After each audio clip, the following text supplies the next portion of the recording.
एकादशी की इस पावन कथा को श्रद्धा से सुनने मात्र से भी पुण्य की प्राप्ति होती है। भक्तों, आज मैं आपको पाप मोचनी एकादशी की पौराणिक कथा। प्राचीन समय की बात है। चैत्र मास के कृष्ण पक्ष में आने वाली इस पवित्र एकादशी का वर्णन ऋषि मुनियों ने बहुत पुण्यदायक बताया है।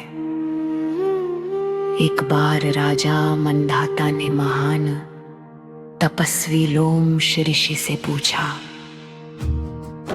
हे मुनिवर, ऐसा कौन सा व्रत है जिससे मनुष्य के सभी पाप नष्ट हो जाएं और उसे मोक्ष की प्राप्ति हो?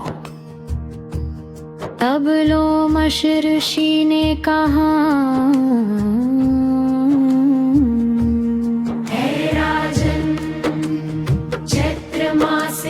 कृष्ण पक्ष में आने वाली पाप मोचनी एकादशी का व्रत करने से मनुष्य के बड़े से बड़े पाप भी समाप्त हो जाते हैं। इसके बाद उन्होंने एक प्राचीन कथा सुनाई, मेधावी ऋषि और अप्सरा मंजुघोषा की कथा।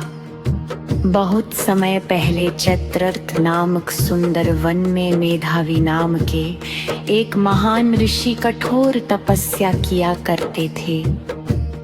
वे युवा, तेजस्वी और अत्यंत तपस्वी थे। उनका मन सदा भगवान विष्णु की भक्ति में लगा रहता था। उनकी कठोर तपस्या से देवताओं का लोक भी प्रभावित हो गया। उसी समय स्वर्ग की एक अत्यंत सुंदर अप्सरा मंजुघोषा उस वन में आई। वह वीणा बजाने और मधुर गायन में बहुत निपुण थी।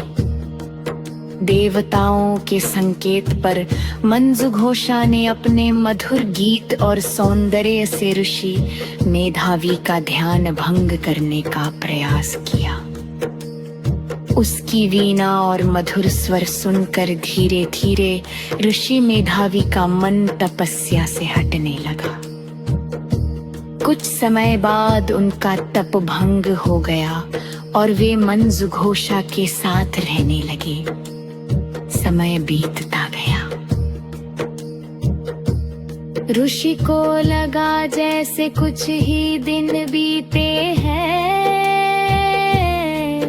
लेकिन वास्तव में सक्सार वर्ष बीत चुके थे। ऋषि का क्रोध। एक दिन अचानक ऋषि मेधावी को अपनी भूल का एहसास हुआ। उन्हें लगा कि उनकी तपस्या नष्ट हो गई। क्रोध में आकर उन्होंने मंजुघोषा से कहा, तुमने मेरी तपस्या भंग की है, इसलिए मैं तुम्हें शाप देता हूँ कि तुम पिशाचिनी बन जाओ। ये सुनकर मंजुघोषा बहुत भयभीत हो गई। वह रोने लगी और ऋषि से बोली, हे मुनिवर, मुझसे भूल हो गई। कृपा करती मुझे इस शाप से मुक्ति का मार्ग बताइए। एकादशी व्रत से मुक्ति। तब ऋषि का क्रोध शांत हुआ और उन्होंने कहा, यदि तुम श्रद्धा और भक्ति से पाप मोचनी एकादशी का व्रत करोगी और भगवान विष्णु की पूजा करोगी तो तुम्हें इस शाप से मुक्ति मिल जाएगी। मंजुघोषा ने सच्चे मन से इस एकादशी का व्रत किया। उसने पूरे नियम से भगवान विष्णु की पूजा और प्रार्थना की। भगवान विष्णु की कृपा से उसका शाप समाप्त हो गया और वह फिर से अपने सुंदर रूप में आकर सर्वलोक लौट गई। लोमश ऋषि ने कहा, हे राजन, इस एकादशी का व्रत करने से मनुष्य के सभी पाप नष्ट हो जाते हैं। जो भक्त श्रद्धा से पाप मोचनी एकादशी का व्रत करता है, उसे सुख समृद्धि और अनंत में मोक्ष की प्राप्ति होती है। बोलो भगवान विष्णु भगवान की